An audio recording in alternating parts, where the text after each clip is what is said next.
Halo, selamat datang.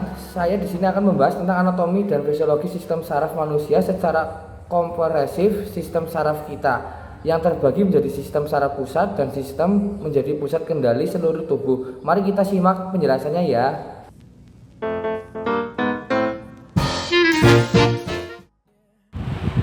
Ya, yang pertama ada otak besar atau cerebrum dan korteks cerebral.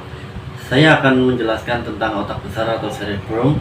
Sebagian besar tersebar dari otak, cenderung bertanggung jawab atas fungsi-fungsi superior seperti kesadaran, pemikiran, memori, bahasa, dan persepsi sensorik. Bagian permukaannya yaitu korteks cerebral yang berlipat-lipat terdiri atas arteria bulbu yang berperan sebagai pusat pemrosesan informasi tertinggi. Setiap lobusnya frontal, parental, dan temporal, dan occipital memiliki fungsi spesifik yang mengatur segala bentuk kognitif dan gerakan volume kita. Saya akan membahas terkait dua organ vital penting. Yang pertama, batang otak dan otak kecil.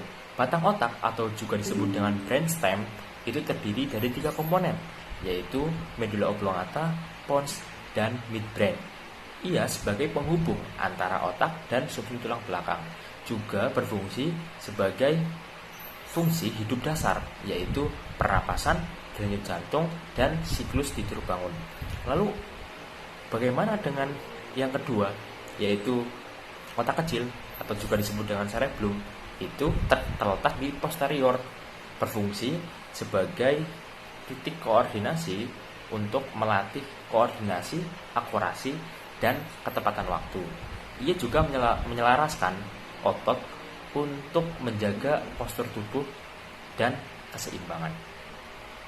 Dan yang ketiga, saya akan menjabarkan diapsalon yang terletak di inti otak.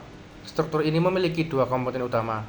Yang pertama, talamus yang bertindak sebagai stasiun relay untuk hampir semua informasi sensorik, kecuali penciuman. Sebelum itu diteruskan ke korteks cerebral. Dan yang kedua, hipotalamus yang merupakan regulator homeostasis utama. Ia mengintegrasikan sistem saraf dan endokrin dengan mengontrol suhu tubuh, rasa haus, lapar, emosi, dan yang terakhir sistem otonom. Selanjutnya, saya akan menguraikan sistem limbik dan medulla spinalis. Sistem limbik yang mencakup hipokampus dan amigdala adalah pusat emosi, motivasi, dan memori jangka panjang. Sedangkan medulla spinalis atau sumsum tulang belakang merupakan kabel saraf utama yang membentang di dalam kanalis vertebralis. Fungsinya adalah sebagai jalur konduksi untuk sinyal sensori dan motorik, serta sebagai pusat refleks untuk memungkinkan respon cepat tanpa melibatkan otak.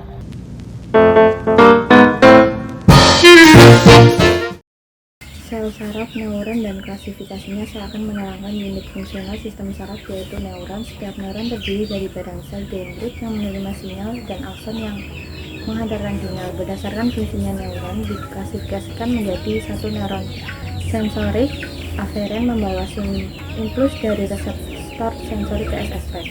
2. Neuron motorik eferen membawa perintah dari SSP ke otot dan kelenjar. Neuron interneum terletak di SSP sebagai penghubung antara neuron sensorik dan motorik.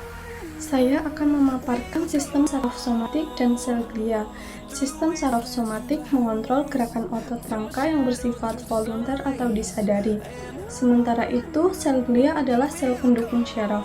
Di SSP ada astrosit yang memberi nutrisi, oligodendrosit yang membentuk sel bung mielin, dan mikroglia sebagai sel imun.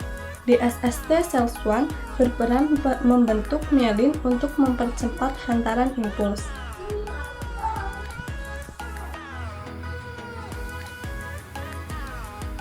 Saya akan menjelaskan divisi sistem saraf otonom simpatik.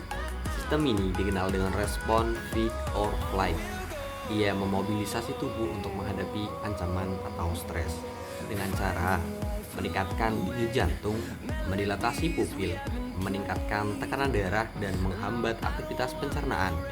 Intinya, ia mempersiapkan tubuh untuk mengeluarkan energi.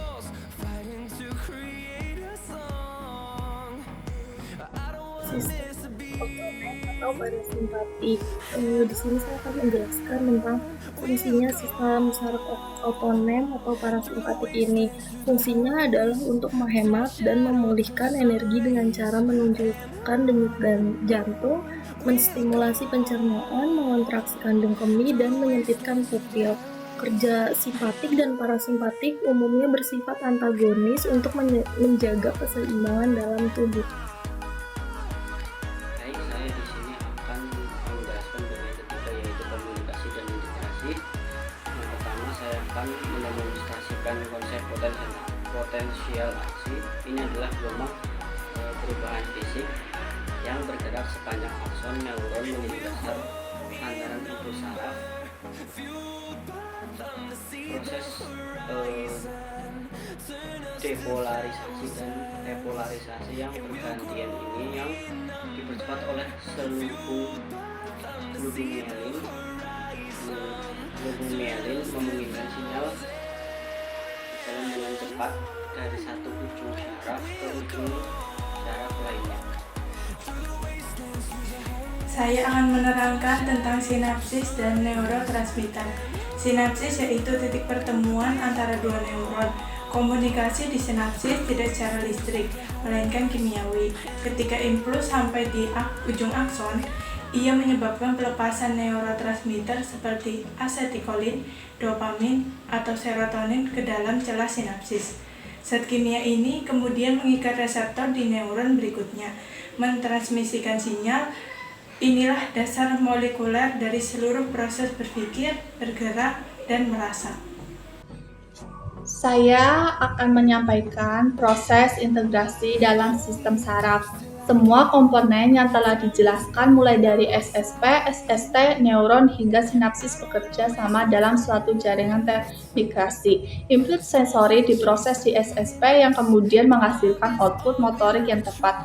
Contoh integrasi paling sederhana adalah lengkung refleks, di mana rangsangan sensorik langsung dihasilkan respon motorik di tingkat sumsum tulang belakang tanpa perintah dari otak, seperti refleks menarik tangan saat terkena panas. Oke, cukup sekian dari kelompok kami. Bila ada kurangnya atau tutur kata yang salah, kami dari kelompok 1 mohon maaf. Wassalamualaikum warahmatullahi wabarakatuh.